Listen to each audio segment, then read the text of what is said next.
Hi family. This is wholly unscripted and wholly unplanned. It's 8:21 on Wednesday, January 14th. And frankly, I am exhausted by optimization and SEO analysis and titles and keywords and all of that. So I'm going to give you a little bit of an update on what's going on. I don't kid myself. I mean, our room isn't massive right now. We've got, 1,365 members last I checked yesterday, which is a good sized room. But it's still small, right? But I know some of you want to know about this Oprah thing. And it is coming. It's coming. I planned on, I'm going to today. I've been at it since I got up at 2 o'clock this morning, I think. And so I got the short that I needed. Those are another whole thing. You're going to do these little bursts when you're building a channel. I mean, you don't have to do this if you're just going to do like a channel. If you want to leave stories for your grandbabies, it's so easy to do that on YouTube, and you absolutely need to do that. It's free. It doesn't cost anything, and you don't need to learn all this other gunk if you just want to leave stories for your grandbabies and leave a legacy. And that was actually on my mind. I was sitting across the room here thinking, all right, well, what am I going to talk about and why? And the fact of the matter is, when I say to you, when I sit down in front of this camera and say hello family, I'm aware that what I'm saying is hello to those of you who feel like family, want to be family. All come from broken backgrounds where we need family. But I'm also fully aware that in the end, this really is to and for my family. It is my legacy, which is why I took that stand in August, September, whatever it was, where my channel went dead in the water. Because I took the stand about the language of Charlie Kirk. Not Charlie Kirk himself, the language of Charlie Kirk.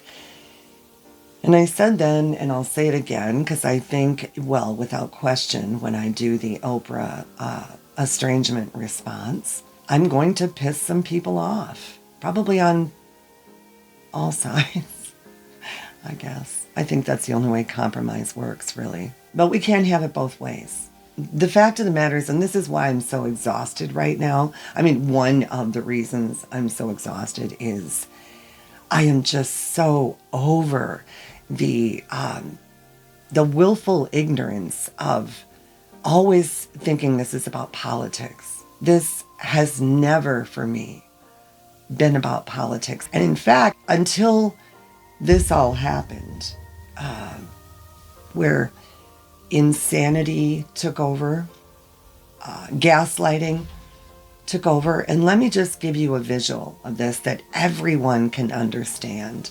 I was going to save this for the Oprah episode, but by God, it's worth saying now and later and always and forever. Anybody who's older than, 30 is aware that when you walk down the toilet paper aisle, and of course Walmart is the big example because they've got entire aisles of it, I suppose, like Costco and anybody else. But anyway, anyone is aware that you're going to see every single one now. It didn't used to be that way, but they're all that way. And by God, now the paper towels are too. And 9 rolls equals 48. 6 rolls equals 18. It's ridiculous. It is the most ludicrous, in your face gaslighting that we have just become accustomed to. We just don't even say anything about it. Just like we didn't say anything when the cans got smaller. Ladies, you know this. The boxes got smaller.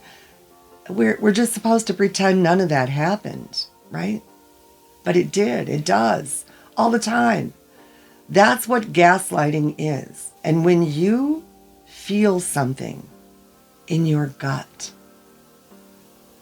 when a woman is killed,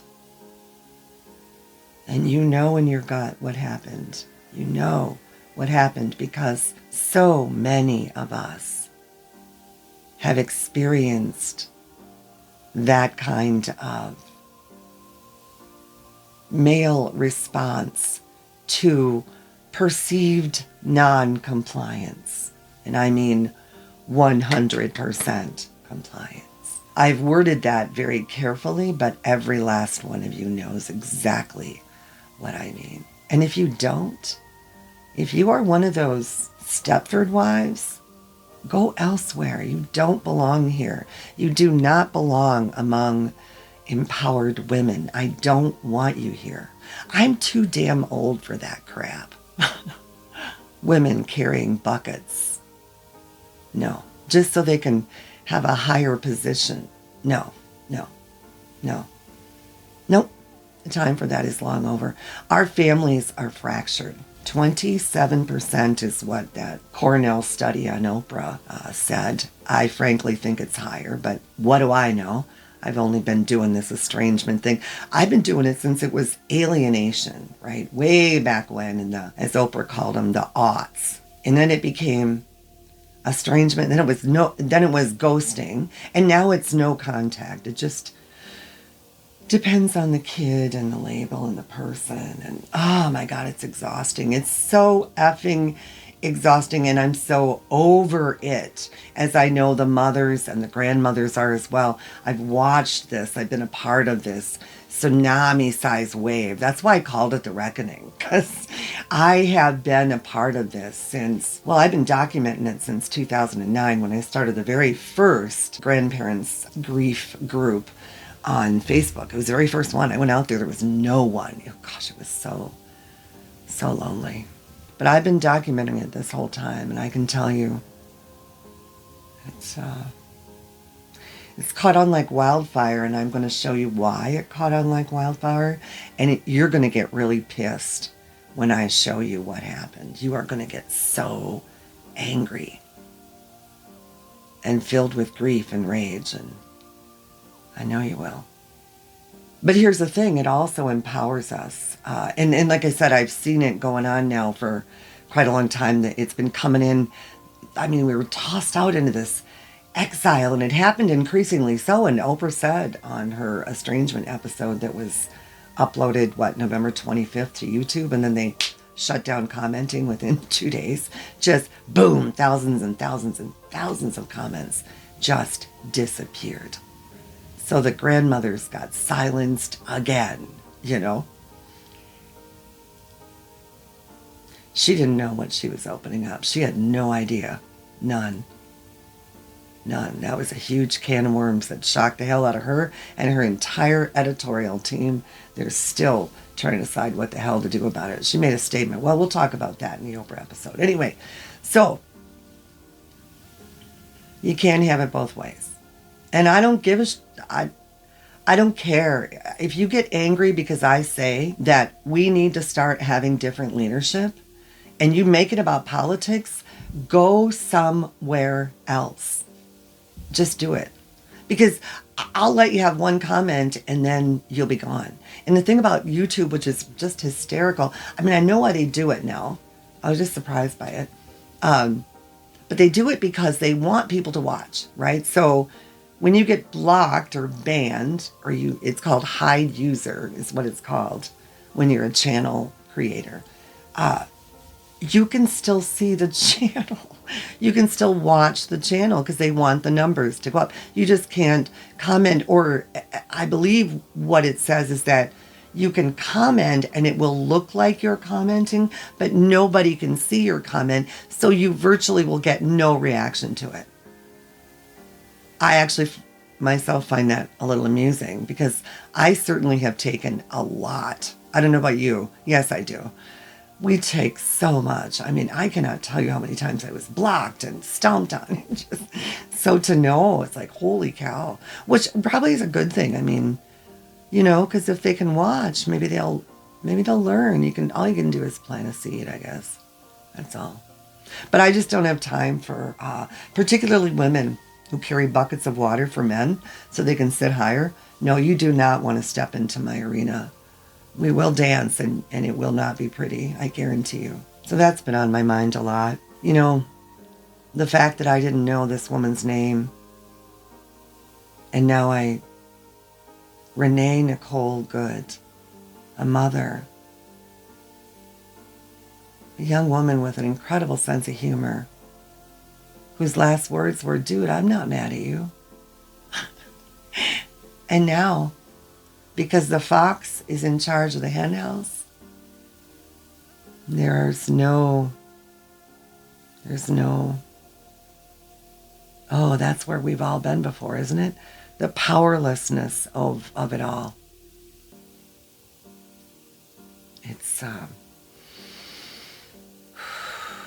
It's oppressive.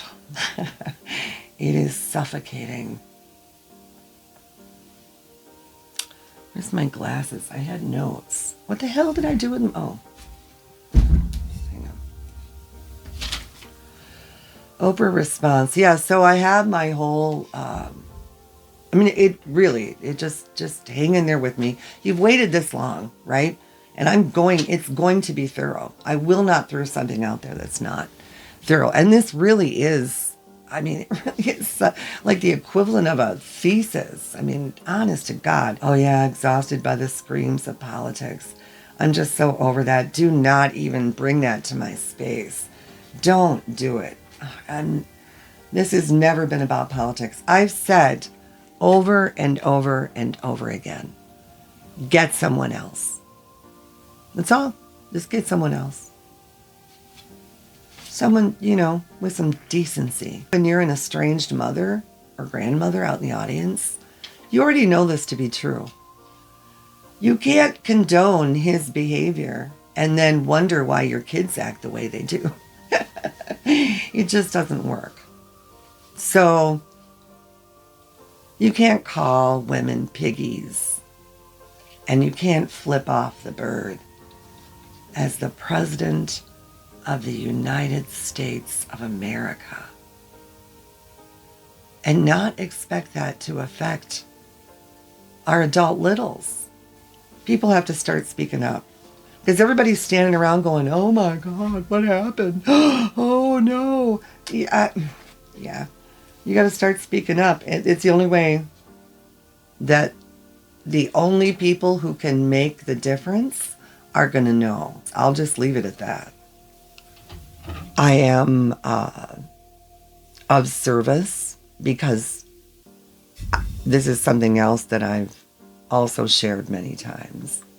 I don't know why it's a spiritual law, but I can tell you with all assurance that it is.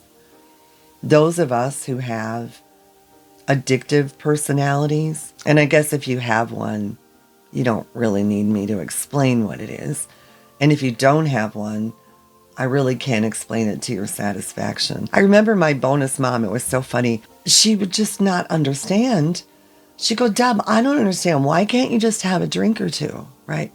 It was toward the end, right? And I said to her mother, what's the point of you drinking half a brandy old-fashioned?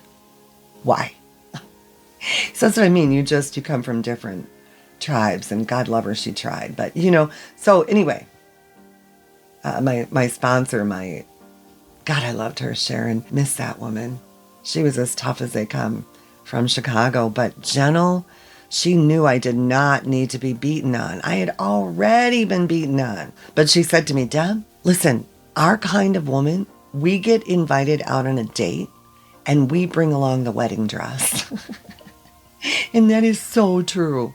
And if you're an addict of any kind, you know it's true. We are like all or nothing people, right? So it's a journey of learning. Anyway, so that's part of what I'm doing here too. It's just being of service is a good thing to do. It just keeps you out of trouble, It keeps you mindful of where you'll be in a heartbeat. Absolute heartbeat. There was a guy back in the days when I went go to the treatment center. It's gone now, but we'd all go, and I would go once a month, and they'd pair us up with like a woman and a man, right, in recovery. So this guy comes in there. I'd never seen him before. His name was Jim, and when it was his turn to speak, he pulls this thimble out of his pocket. I'm like, the hell's he going to do with that? And he said, all it takes for me, he said, I've carried this with me since I got into the rooms of AA. His sponsor had told him to do that. He said, it's a reminder for me that that's all the alcohol it takes, a thimble, to start the craving again. Wow, that's a hell of a visual, isn't it? And this other thing was, I discovered during the process of my research, there is this philosophy among a select number of Vulture therapists, and that's what they are, who see any expression of compassion by the adult littles toward their parents, if they deem their parents not worthy in any capacity, is codependency. Listen, I've been, like I said, in active recovery for 25 plus years. December 3rd was my 25th anniversary of not drinking alcohol. Sorry. And I have worked actively in three of the daily readings that I have done for those 25 years deal with codependent behavior, because that's part of, I'm what they refer to as a double winner. Probably more than that, right? But anyway, so the alcoholism and then the Al-Anon dealing with, I had a mother who was just a raging alcoholic,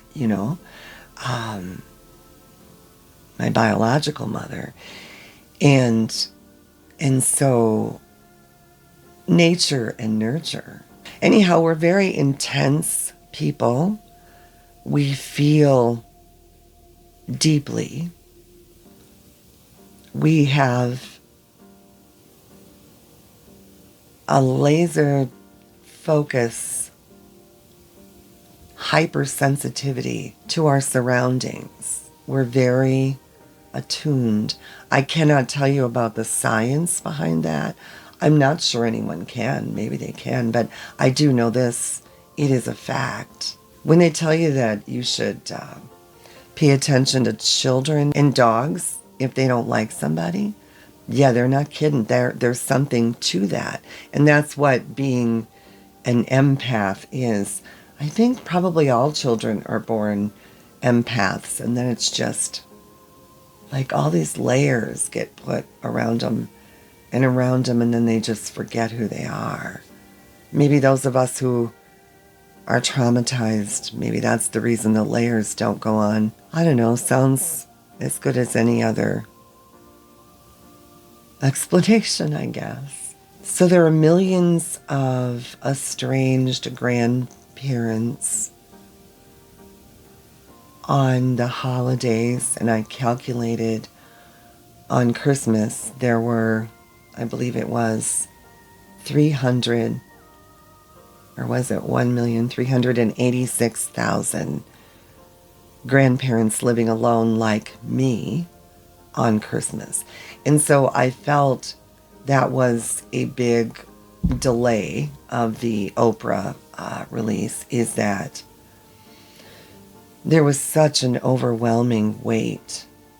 Every year, this time around the holidays, there's always that weight of the knowledge that we lose. I'm aware of mostly women. I'm sure there are men. But in the groups that I'm in, the private groups that I'm in, it's grandmothers and mothers that we lose around the holidays because the pain becomes too much. And I thought to myself, when I realized what that Oprah episode and the ensuing disabling of the comments right at Thanksgiving and Christmas, and I just felt the weight of all of it, you guys. And so I just kept, I almost pushed too much out there because I was just trying to let those women mostly women, know they weren't alone. Or maybe I was just trying to stay above water. That could be it too.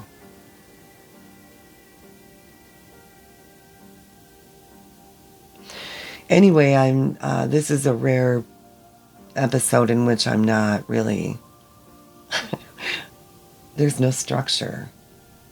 There's no central theme, except maybe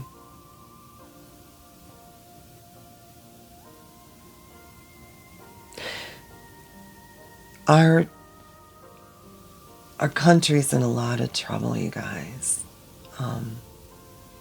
And I know you already know that. And the only thing that's going to work, and this sounds really harsh, and I'm just not going to apologize for it. The only thing that's going to work now, if we can make anything work still, because we're right at the edge, is making some really hard decisions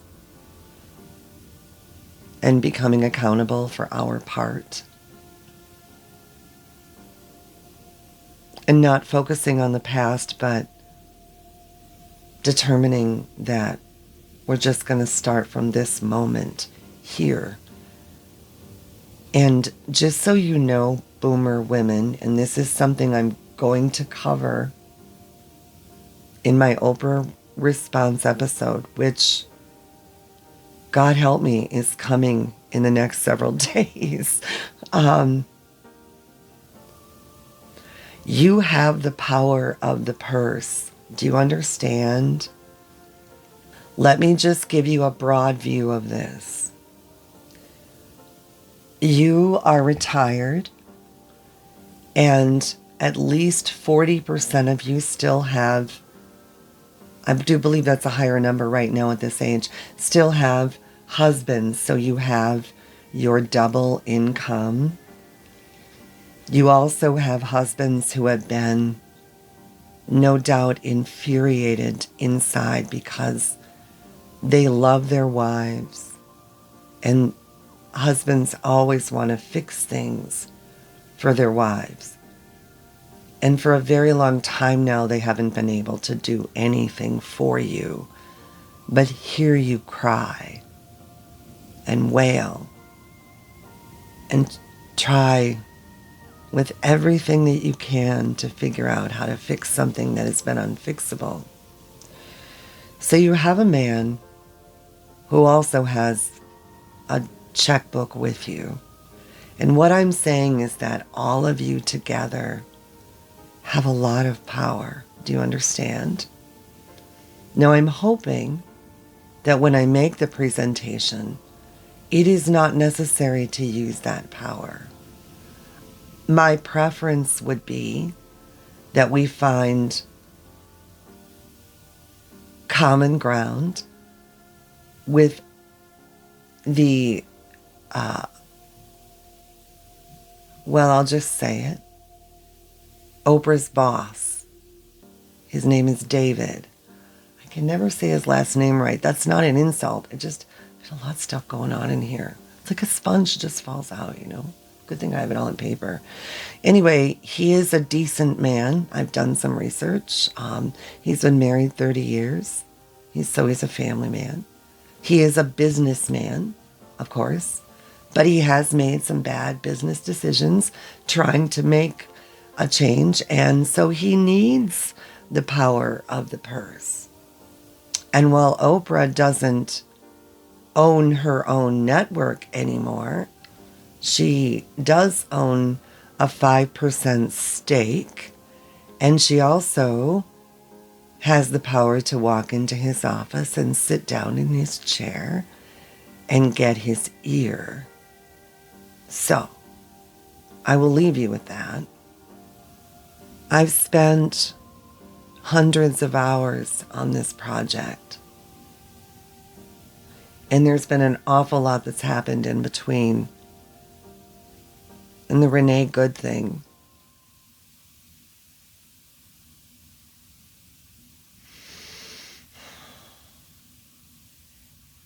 I think that's all I have to say right now.